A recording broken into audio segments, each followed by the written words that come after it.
Well, as usual, I appreciate it when people bring up informative articles, or videos, or just informative things in general. On this subject, there's just so much slop, so much bias, and I think I was kind of contributing to some of that. I'm sorry about that. It's to the point where if you want to bring back Kilmar, you support violent gangs.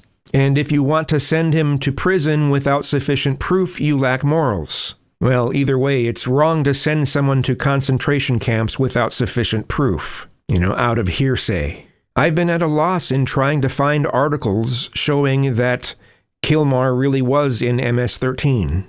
Other than ones, I do find articles that are just Trump worshipping and they're just, you need to trust our president and all that sort of shit. I've seen those sorts of articles and I don't read them. I'm not going to read an article from someone who worships a person. I'm not going to do it. But that's why I made the other video. And when I got shown that DHS article, at least it was something. It wasn't very good, but it was something. But I should have scrutinized it a lot more. That article is not sufficient proof. It requires that you blindly believe the Trump administration. It's just another example of that.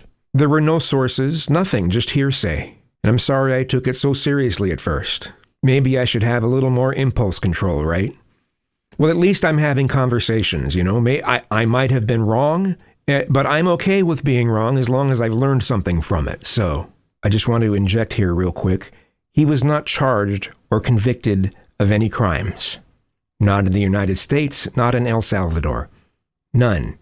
But because of what the Trump administration is pushing, he'll end up being in a concentration camp over hearsay. That's not right.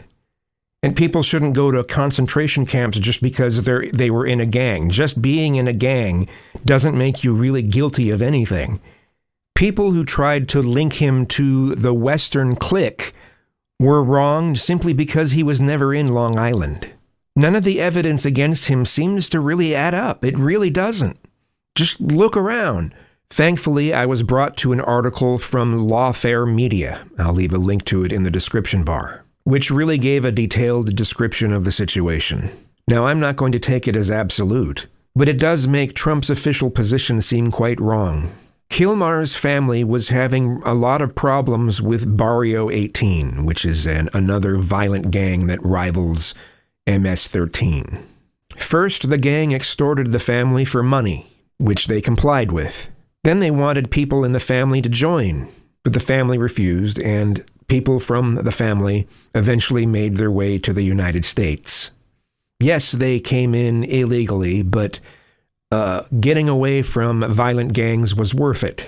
In 2019, he applied for asylum to prevent his return to El Salvador, and Judge Jones granted his request for withholding of removal based on the fear of Barrio 18. He also got married to Jennifer that year. For the past 5 years, they've had 3 children. But then this happened.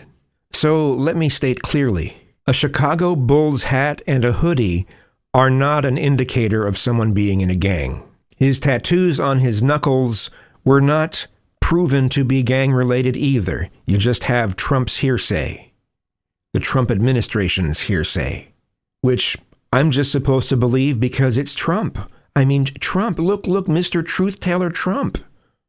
There was someone in the comments on that one video saying that I don't have the right to judge whether tattoos are gang-related or not because I'm not in a gang. And I'm like, well, neither are you. You just think we should just trust Trump. Blindly. A reliable source of information for the Trump administration may not be that reliable, particularly when you think about some of the people on his cabinet. Yes, let's look into chemtrails because RFK Jr. thinks they're real. If there's going to be evidence against Kilmar with actual proof that he's in a gang, I certainly hope it comes soon. This is just an awful situation all the way around. And if your response to my video is, you support gangs, just give up, because you're too stupid to have a nuanced conversation with. Go suck Trump's dick some more. Have a joy day.